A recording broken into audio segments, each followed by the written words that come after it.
Salut, j'espère que tu vas bien. Alors dans cette petite courte vidéo, j'aimerais te parler du regard de l'autre. Alors tu vas me dire, ouais, c'est quoi ce truc encore?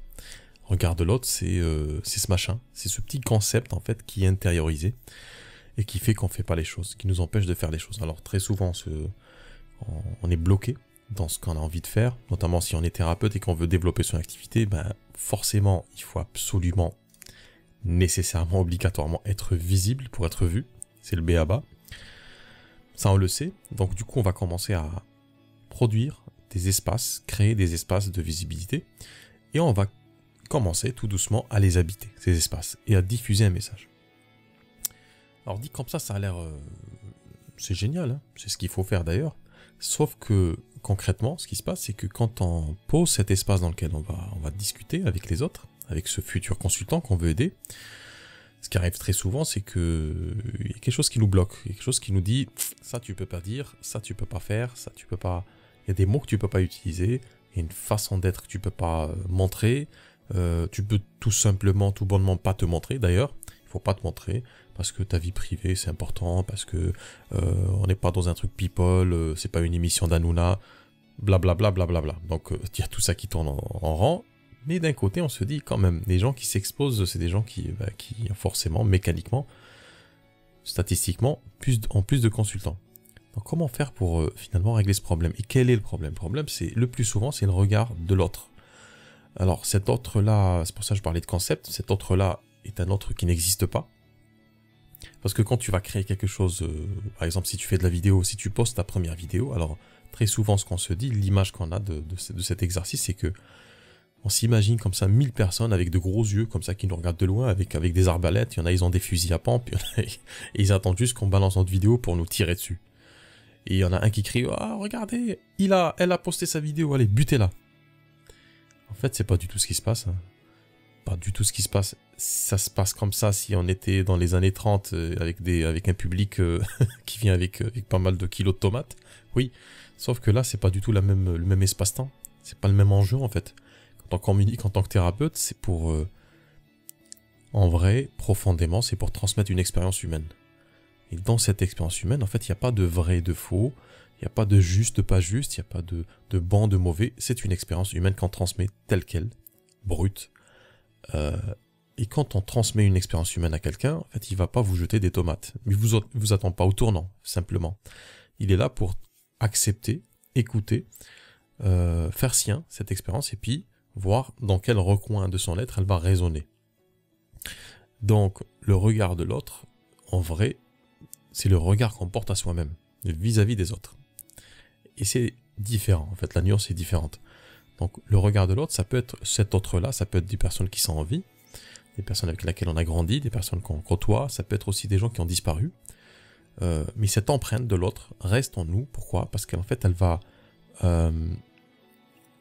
s'amarrer là où se trouvent nos blessures, nos fragilités. Et pour développer cette activité-là, il y a deux façons de faire. Ou pour finalement, plus précisément, pour ne plus souffrir de ce regard de l'autre, entre guillemets, cet autre qui n'existe pas, en vrai, parce qu'il est impalpable. Et puis, j'ouvre une parenthèse, parce que combien même cet autre-là serait méchant avec plein de tomates, de fusils à pompe et de d'arbalètes, en vrai, on ne peut pas savoir ce que pense l'autre.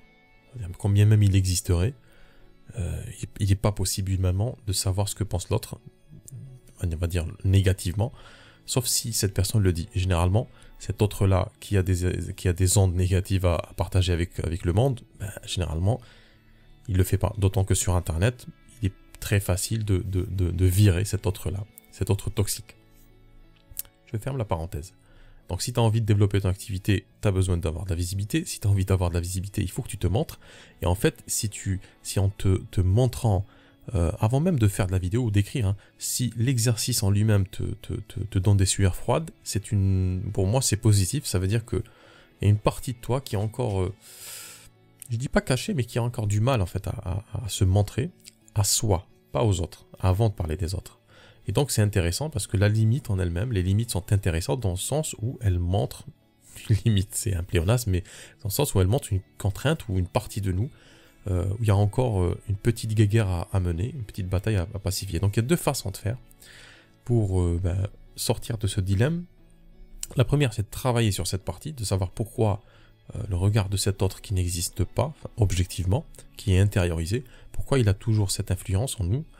Et deuxièmement, deuxième façon de faire, c'est ce que je pratique, c'est de diluer ce regard, en fait, de le remplacer tout doucement par un autre regard sur soi-même. Et un autre regard sur soi-même ne peut être efficace et solide et profondément ancré en nous, positivement, que si il regarde cet autre différent. Pas l'autre qui juge, mais l'autre qui est jugé, l'autre qui est en difficulté. Et c'est de cette manière-là qu'on peut s'extirper de ce regard de l'autre finalement en allant vers cette autre personne qui est en souffrance.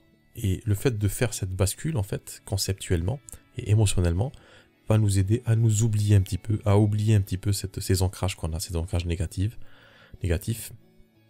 et finalement à avoir une visibilité beaucoup plus assumée et beaucoup plus ancrée dans ce qu'on veut faire.